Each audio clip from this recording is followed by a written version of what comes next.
Vós não me escolhestes, eu vos escolhi a vós. Amém, Jesus. Então nós estamos aqui porque Deus vos escolheu a nós. Amém. Glória a Deus. Amém, amém. Muito bem, muito boa palavra da parte do Senhor Jesus, através do nosso irmão, né? Nós somos ferramentas onde Deus usa. Deus tem usado os seus servos. Graças a Deus. Eu quero cantar uma canção de adoração ao Senhor Jesus, né? Vamos cantar esta canção. Enquanto meu barco parece naufragar, a tempestade sopra, enfurecendo o mar. Do alto da montanha, alguém já percebeu, levantou-se num instante, veio ao auxílio meu. É Jesus quem me vê, em suas asas me escondo, nada tenho a temer, acalma o mar para os ciclones e entra no meu barco pra comigo navegar.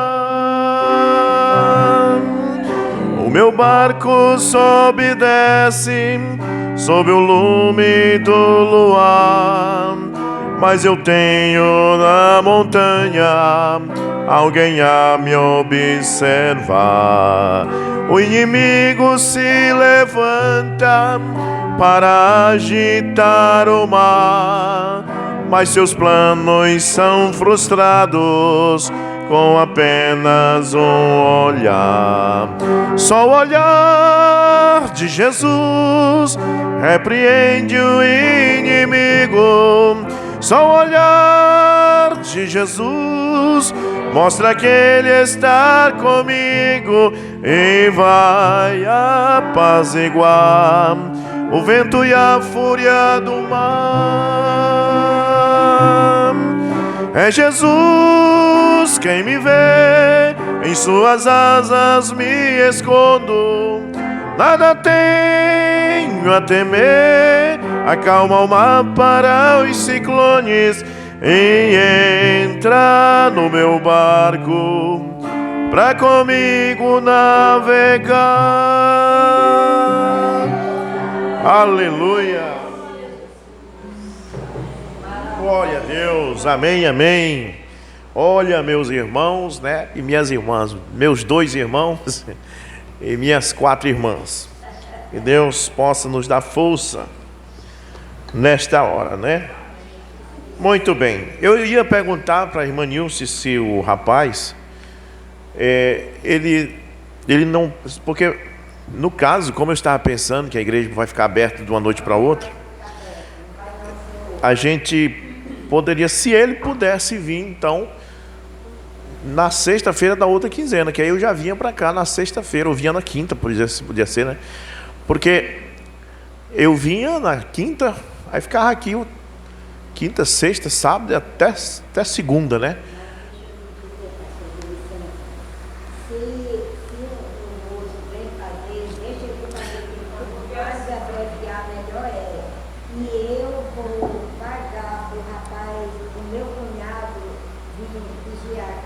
Tá bom, então, tá certo.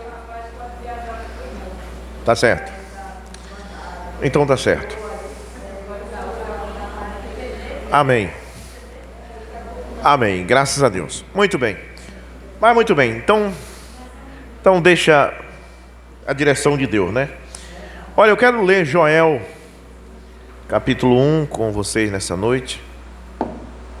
Obrigado. Joel, capítulo 1, versículo 4. E depois Joel 2. Depois também Joel 2, 25. Primeiro Joel 1, capítulo 4.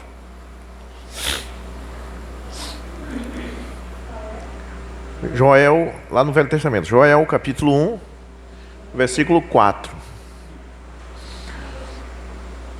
Glória a Jesus Cristo. O Joel não está muito atrás na Bíblia, não. Ele está quase perto do Novo Testamento já. O Joel está entre o livro de Amós e o livro de Oséias. É só uma folhinha, meus irmãos, minhas irmãs. É só uma folhinha, ó, pouca coisa. Joel é 2 folhinhas, na verdade, 2 folhinhas da Bíblia. Joel capítulo 1, versículo 4 diz: o que ficou da lagarta, o comeu o gafanhoto. E o que ficou do gafanhoto, comeu a locusta. E o que ficou da locusta, comeu o purgão. São 4 coisas, né? O que ficou da lagarta, comeu o gafanhoto. O que ficou do gafanhoto, comeu a locusta. O que ficou da locusta, comeu o purgão. 4 insetos, né? E em Joel capítulo 2, versículo 25 diz: restituir-vos-ei os anos que foram consumidos pelo gafanhoto, a lagarta e o purgão e a aruga, o meu grande exército que enviei,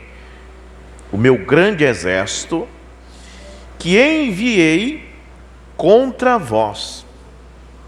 E comereis abundantemente e ficareis satisfeito, e louvareis o nome do Senhor vosso Deus, que procedeu para convosco maravilhosamente, e o meu povo não será mais envergonhado. Amém. Bondoso Pai Celestial, muito obrigado, Senhor, por essa noite que somos tão poucos, mas com pouco com Deus é muito. Pai amado, nós te pedimos que o Senhor abençoe esta reunião, abençoe teus filhos, tuas filhas aqui presentes, que nós possa, Pai, depois dessa mensagem, ter ouvido essa mensagem maravilhosa com o irmão Machado, ainda temos algo aqui para meditar, no nome de Jesus Cristo, amém. Glória a Deus. Muito bem, louvado seja Deus. Podem sentar. Joel profetiza falando em 4 insetos que comeria a videira. Nesse sentido aqui, nessa profecia aqui, ele está se referindo, claro que toda a escritura tem um duplo significado, né? E o Velho Testamento, diz o apóstolo Paulo, que ele é sombra daquilo que havia de vir. E tudo que aconteceu com Israel lá no Velho Testamento era sombra do que ia acontecer com a igreja, porque são 2 coisas que Deus trata em tempos diferentes, que é Israel e a igreja. Israel no tempo da lei, a igreja no tempo da graça. Aí você vai ver perfeitamente as coisas bem paralelas. Quando Israel foi tirado do Egito, aí vem a igreja sendo tirada do mundo, a Israel andando no deserto, a igreja passando por problemas e aflições, Israel entrando na terra prometida, a igreja recebendo o batismo do Espírito Santo, a Israel, depois de entrar na terra prometida, tendo que enfrentar gigantes, a igreja, depois mesmo que você tenha o Espírito Santo, tem que enfrentar gigantes, problemas e dificuldades. Então, são 2, Israel como nação e a igreja. E aí você vai ver que Israel, mais ou menos aí uns 800 anos antes de Cristo, 600 anos, o livro de Joel foi profetizado mais ou menos por essa época. Eles foram levados, por causa de terem desobedecido a palavra de Deus, foram levados para a Babilônia, né? Agora, eles foram levados como cativeiro para ficar ali 70 anos. Agora, Deus não traz uma assolação sobre um povo, um cativeiro sobre um povo, sem tolerá-los muitos anos, muito tempo. Deus tolerou muito Israel. Israel, depois da morte de Davi, veio Jeroboão, filho de Nebate, veio um rei, veio outro rei, veio vários reis, até que veio Acabe, o pior rei de Israel. E Deus foi tolerando a tal ponto até que Acabe, com toda a idolatria dele, conhecendo a verdade e adorando os deuses da mulher dele, mesmo assim Deus deu vitória para ele, né, contra a Síria, quando ele lutou contra Ben-Hadad, que é Ben-Hadad, rei da Síria. Deus deu vitória quando Ben-Hadad ameaçou Israel. Deus usou um homem de Deus que foi lá e disse para Acabe: olha, assim do Senhor tu vencerás essa guerra. Mesmo Acabe estando em pecado e em idolatria, mesmo assim Deus estava tolerando, dando vitória para Israel. Mas aquilo foi piorando, depois de Acabe foi piorando, e Deus avisando, e a Bíblia diz, Deus estava mandando os seus profetas, fez até com que um deles, Isaías, saísse profetizando nu, tirou a roupa, para chamar a atenção. Você diz, que loucura é essa, pastor? Pois é porque Deus faz essas coisas inusitadas, né? As pessoas, você está pregando, não estão dando atenção, ninguém dá atenção, e então Deus diz, tira a roupa e sai pregando despido e descalço, para chamar a atenção. E Jeremias e todos os profetas, e o povo continuou com dura servir, os reis de Israel com dura servir. Então veio o juízo, né? O exército mais temido do mundo naquela época, o exército da Babilônia, veio de lá, de onde é a região do Iraque hoje, até Israel, que é uma faixa de 900 quilômetros de distância, quase 1000 quilômetros, é como daqui, em Parnaíba, Maranhão.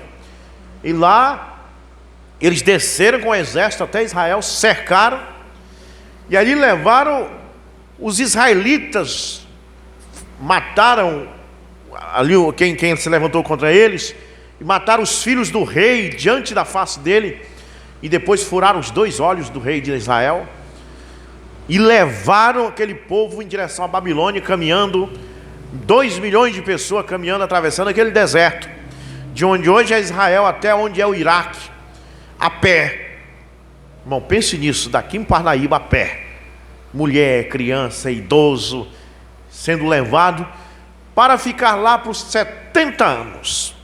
Muitas e muitas pessoas que foram com 40 anos de idade não voltaram mais. Só quem talvez viu a libertação foi as crianças de colo.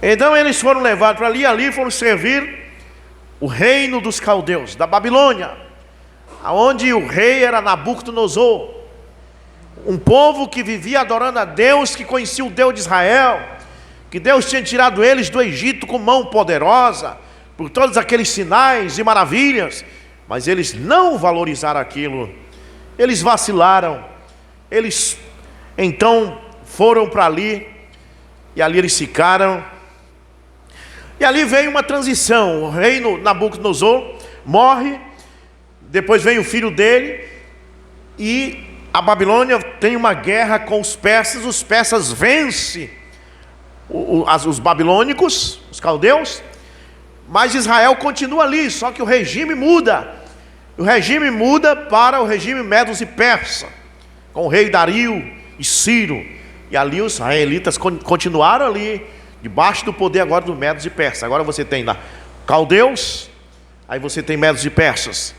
Aí em seguida, os israelitas, eles vencem os seus 70 anos, e eles são liberados pelo rei dos persas para voltar para Jerusalém, depois de 70 anos.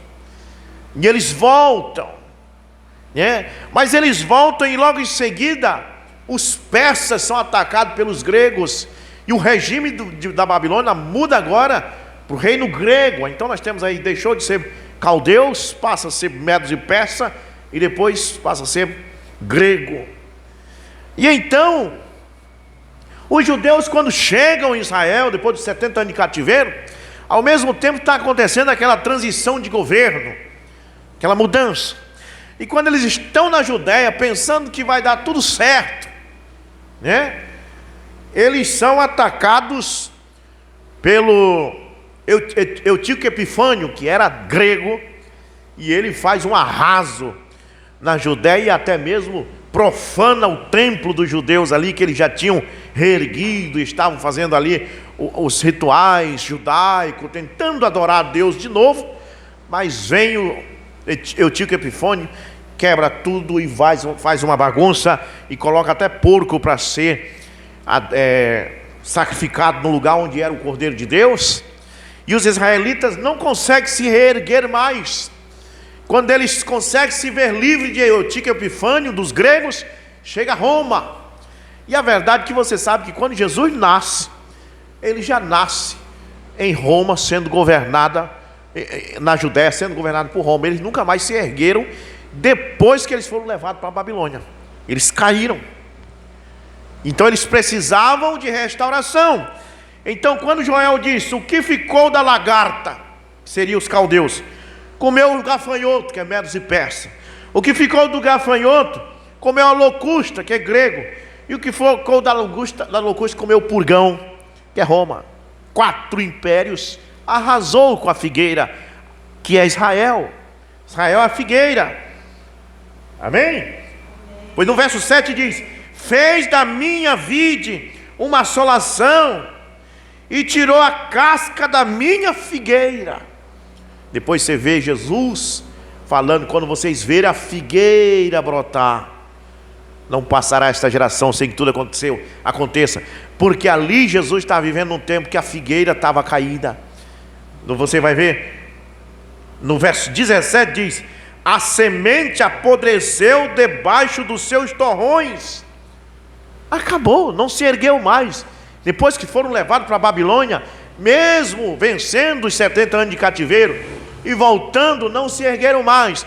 Mas eles tiveram a chance de se reerguer, porque Daniel tinha profetizado que o Messias ia aparecer para tirar o cativeiro de Israel, para tirar a transgressão. Mas eles mataram o Messias, cumprindo o que a Bíblia diz: veio para o que era seus, mas os seus não o receberam. Jesus veio para tirar o cativeiro de Israel, Jesus veio para reerguer Israel, mas Israel rejeitou. Aí Jesus profetiza dizendo: quando vocês verem a figueira brotar, aquela figueira que Joel falou, que foi comido pelos caldeus, que os caldeus deixaram comer os persas, o que deixou os persas comer os gregos, e o que deixou os gregos comer Roma, ela vai ser restaurada. Quando vocês verem a figueira brotar, não passará esta geração sem que tudo aconteça. Então Israel cai, né? Aí quando Israel cai, rejeita a palavra, aí vem o período Pentecoste, e Deus se vira para a igreja gentílica. Aí Deus começa a chamar um povo que não é Israel. Aí é quando ele diz: eu fui amado pelos que não era meu povo, né? Eu fui recebido pelos que não era meu povo. E aí começa a dizer que entre os gentios me conhecerão por outro nome. E aí você vê, desde a cruz o nome começa a mudar, de Yeshua para o grego, que é Iesous, e de Iesous para o latim, que é Jesus, e do latim para o português, que é Jesus. E até nisso Jesus mudou de nome. Como José, que foi rejeitado no Egito, que foi rejeitado entre seus irmãos, foi para o Egito, e lá até um novo nome ele recebeu entre os egípcios, entre o povo pagão. Mas assim como os irmãos de José tiveram a chance de reencontrar com ele outra vez, Israel terá a chance de se reencontrar com o Messias outra vez. Amém? E esta hora está bem próxima. Mas presta atenção, Deus começou a chamar agora, Deus começou a chamar os gentios. E quando você chega em Mateus capítulo 17, verso 11, quando os discípulos descem do monte, eles tinham acabado de ver Elias e Moisés lá em cima. Eles voltam e dizem para Jesus: Elias não tinha que vir primeiro? Porque a promessa de Malaquias 4, verso 5, era que Elias vinha para restaurar. Mas no dia da voz, melhor dizendo, desculpa, Malaquias 4, verso 5: eis que vos envio o profeta Elias, antes que venha o grande e terrível dia do Senhor. E ele converterá o coração dos pais aos filhos e dos filhos aos pais. Nesta profecia estão os dois Elias. Tanto Elias que foi João Batista, que veio para Israel, como Elias que vem nos últimos dias para a noiva. Está tudo no mesmo versículo. Aí quando Jesus desce do monte, o discípulo diz: Elias não tinha que vir primeiro? Jesus disse: de fato Elias virá primeiro e restaurará todas as coisas. Por quê? Porque Jesus sabia que Israel estava caído, e que Israel não ia se levantar mais, porque a chance de Israel se levantar tinha sido ele, mas eles rejeitaram. Então ele disse: Elias virá primeiro e restaurará todas as coisas. Ele estava falando quando? Ele estava falando a mesma coisa que ele disse em Mateus 24, no tempo que a figueira brotar. Quando a figueira brotar, quando vocês verem a figueira colocando seus botões, ou seja, quando vocês verem Israel se reerguendo, voltando a ter sua nação, se vendo o livro dos babilônicos, dos medos e persas, dos gregos e dos romanos, e tendo sua nação, podendo levantar sua bandeira, o levantar da figueira era exatamente a restauração chegando. Veja, irmão, quantos anos, desde a queda deles, que foram levados para a Babilônia, nunca mais se ergueram, e tiveram a chance de erguer no século I, que foi Cristo, mas rejeitaram. E então aquele período prolongou por mais 2000 anos, e Jesus disse: um dia a figueira vai brotar. E muito bem, então, o que eu estou dizendo para vocês é que a igreja gentílica, o Velho Testamento é sombra. Da mesma forma, no Pentecoste, a igreja recebeu o Espírito Santo e viu os milagres de Deus, viu o poder de Deus. A igreja do Pentecoste viu mortos ressuscitarem. A igreja do Pentecoste viu cegos enxergarem, a tal ponto que até a sombra dos apóstolos curava os enfermos. Assim como Israel viu o sobrenatural ao sair do Egito, Israel viu o anjo da morte entrar na casa dos egípcios e matar seus primogênitos. Israel viu o mar vermelho abrindo-se diante deles, eles passando a pé enxuto. Israel viu maná caindo do céu. Israel viu as águas amargas se tornando doce. Israel viu a rocha no deserto mandando água para beber. Milagres e mais milagres, sobrenatural. Israel viu, não valorizou isso, caiu e foi escravizado para a Babilônia e nunca mais se ergueu. E quando teve a chance de se erguer em Cristo Jesus, rejeitaram, e Deus prolongou mais 2000 anos para eles. A igreja, igual Israel, no Pentecoste, a igreja viu milagres, viu um evangelho verdadeiro, viu o poder de Deus verdadeiro. Mas em 325 a igreja caiu e foi escravizada por um sistema religioso que se colocou no lugar do cristianismo verdadeiro, que foi chamado vigário no lugar de Cristo. E a igreja perdeu os sinais, perdeu as línguas estranhas, perdeu as profecias, perdeu todos os milagres de Deus durante 7 eras. A igreja foi escrava, a tal ponto que os cultos mudaram para ladainha. Não tinha mais pregação da palavra. O que tinha era Agnus Dom per Miriam, ou seja, ninguém vai a Deus senão por Maria. Povo, amém. Acabou a pregação da palavra. E a Bíblia diz: nem só de pão vive o homem, mas de toda a palavra que sai da boca de Deus. Como é que você vai viver de ladainha? Sua alma precisa da palavra. Sua alma, assim como o seu corpo. Você precisa tomar café da manhã, você precisa almoçar, você precisa jantar, para você ter força no seu corpo. E a sua alma também precisa ouvir a palavra. E hinos não sustentam. Nós podemos dizer: vamos fazer só louvor, irmão Rubens. E nós fazer só louvor aqui é muito bom, é emocionante, mas os hinos não sustentam a nossa alma, porque os hinos não têm proteína. Só a palavra tem proteína. Nós precisamos ouvir a palavra para que a nossa alma se torne robusta, forte, alimentada, porque é uma promessa de Deus. A palavra de Deus diz: nem só de pão vive o homem. E durante esses 2000 anos a palavra foi tirada e a igreja viveu com fome. Mas ele mandou os 7 mensageiros, e os 7 mensageiros tinham alimento, mas poucos viram o alimento nos 7 mensageiros. E então, assim como Israel precisa ser restaurado, a igreja precisa ser restaurada, porque a igreja de Deus foi levado para o cativeiro babilônico da igreja. Eu tinha um livro de Martinho Lutero com esse título, intitulado O Cativeiro Babilônico da Igreja. E ele fala exatamente sobre isso, porque Israel teve o cativeiro babilônico de Israel. Agora a igreja entra no cativeiro babilônico da igreja. um cativeiro, que para você chegar no Espírito Santo tinha que ter um homem no meio. Mas Deus prometeu em Joel capítulo 2 versículo 25: eu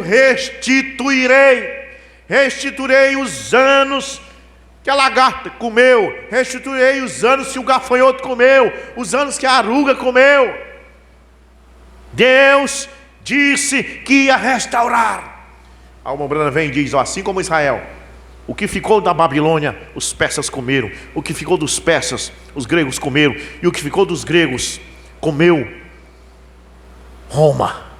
Acabou com Israel. A igreja também, o que ficou dos católicos, os luteranos comeram, o que ficou dos luteranos, os wesleyanianos comeram, o que ficou dos wesleyanianos, os pentecostais comeram. Quatro insetos comeram Israel, e 4 denominações comeram a igreja. E Deus disse: eu restituirei os anos, eu levantarei Israel. E se o Velho Testamento, se o que acontece com Israel é uma sombra do que ia acontecer com a noiva, Deus também está prometendo restituir a noiva, restituir a igreja, que foi comido pelo sistema denominacional, erguendo de volta, trazendo quem? Nada mais, nada menos que Elias, o profeta, tanto para Israel como para a igreja. Nos últimos dias, irmão, rejeitar esta mensagem é rejeitar sair do cativeiro babilônico da igreja. Não faça como os judeus, porque Cristo veio, e quando Cristo veio para libertar Israel do cativeiro babilônico de Roma. Mas eles rejeitaram e crucificaram ele, puseram numa cruz. E eles, por causa desta obediência, ficaram mais 2000 anos. O que eles têm lá? Um judaísmo velho que não tem mais poder de nada. Até esse judaísmo que eles têm lá em Israel agora, nem crer mais na vida eterna. Verifique na internet o que crê o judaísmo hoje. No tempo de Moisés, o judaísmo cria de uma forma na vida após a morte. Agora crê diferente, não crê mais em nada.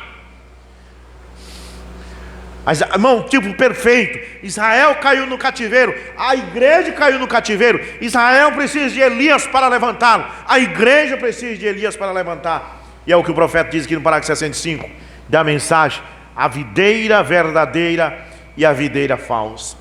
Ele diz: eu restaurarei, diz o Senhor, todos aqueles dias anteriores, tudo que foi devorado.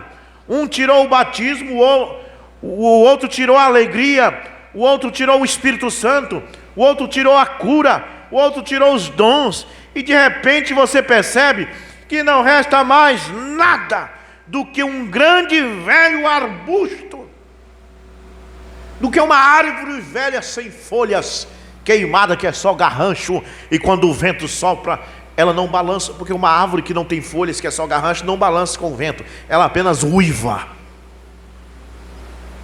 Apenas uiva. É um garrancho morto, esbranquecido ali, mas aqui embaixo, em algum lugar, a vida reservada por Deus está surgindo de qualquer maneira. A igreja, enquanto houver uma terra aqui, Deus tem uma igreja que o apresentará. Eu restaurarei, diz o Senhor, toda a glória dos dias passados. Na mensagem de Elias nesses últimos dias, para trazer de volta a fé apostólica, assim como Elias levará Israel para aquela mesmo vigor, para aquela mesma glória de Moisés, só que não é mais Moisés, o Moisés deles agora é Cristo, por isso terá que enviar Elias e Moisés. O Moisés deles agora é Cristo. Eles não vão fazer um templo, como eles dizem aí, o terceiro templo, aonde vão matar cordeiro de novo. Não, Israel vai reconhecer Jesus como cordeiro de Deus. Israel vai reconhecer Jesus como templo de Deus. O terceiro templo é Jesus. Eles não vão voltar para uma tradição. Na verdade, Moisés e Elias vão tirar eles da velha tradição judaica, não levar de volta a uma outra matança de animais naturais. Não, Moisés e Elias vão fazer Israel reconhecer a matança do Calvário, reconhecer Jesus como Cordeiro de Deus, Jesus como templo de Deus. Assim como a mensagem do sétimo anjo nos tira do cativeiro babilônico protestante. Israel sairá do cativeiro. Aleluia. Então eu restaurarei o que a locusta deixou. Eu restaurarei. Veja, tudo que a primeira igreja tinha, eu restaurarei novamente nos últimos dias. E nós estamos vivendo no tempo em que isso acontece. Que está acontecendo, irmão. Saia disso e venha para cá o mais rápido que puder, diz o irmão Branham. Não é tempo de estar no cativeiro, é tempo de restauração. Agora, quando Israel tinha sido comido pelos caldeus, depois pelos medos e persas, depois pelos gregos, depois pelos romanos, apareceu o Messias. E eles fizeram o quê? Restauraram e puseram numa cruz, preferiram o cativeiro dos romanos. E lá em Atos 1 eles perguntam para Jesus, os discípulos: restaurará tu Israel por esse tempo? Ou seja, tu vai tirar Israel do cativeiro de Roma? Ele diz: ficai em Jerusalém, até que do alto seja revestido de poder. Quando o Espírito Santo desceu, os discípulos entenderam que Israel não quis sair do cativeiro. E então ali começou uma igreja para os gentios.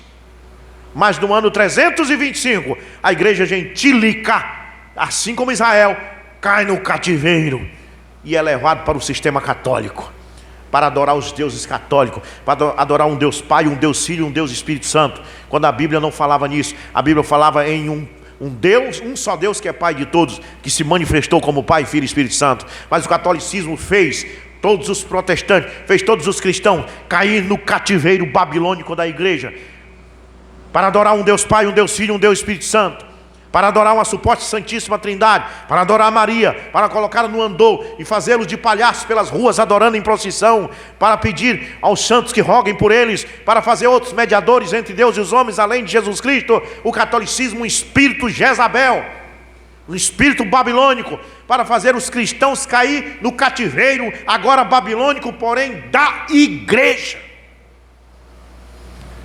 Mas Deus começa restituindo os anos, amém? Com o movimento pentecostal, os dons começam a ser restaurados. Então vem o profeta com a mensagem, a revelação dos 7 selos, e o profeta diz: os 7 trovões revelados nos leva de volta à fé apostólica, nos tira do cativeiro.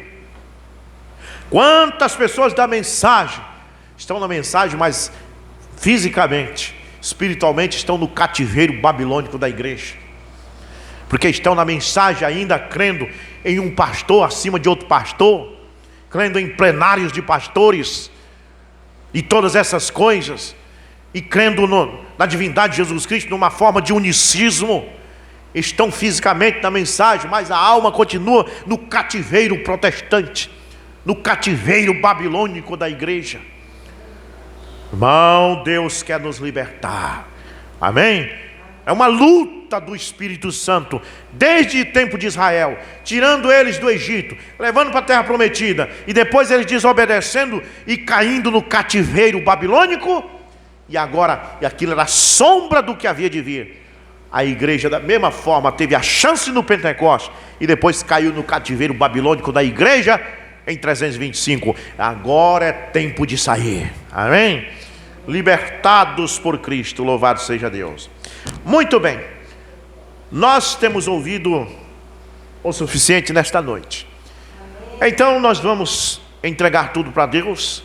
As portas estão aí, o castilho está aí, a areia está aí, o cimento está ali, o tijolo está ali, o chemical está ali. A única coisa que falta, que eu sei que o pedreiro vai pedir, vai ser uns pregos 3x9, irmãos, que é uns pregos grandes assim, que ele aprega entre o cartilho para enfiar dentro da parede. Ele vai pedir isso.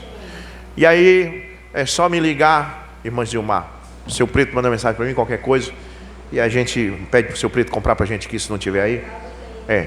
Mas o restante tá tudo certo, amém? Vai ficar tudo bem, né? E depois vamos pintar essa porta nova com óleo, com tinta óleo, para não estragar mais. Vamos então ficar de pé. Vamos agradecer ao Senhor Jesus nesta noite.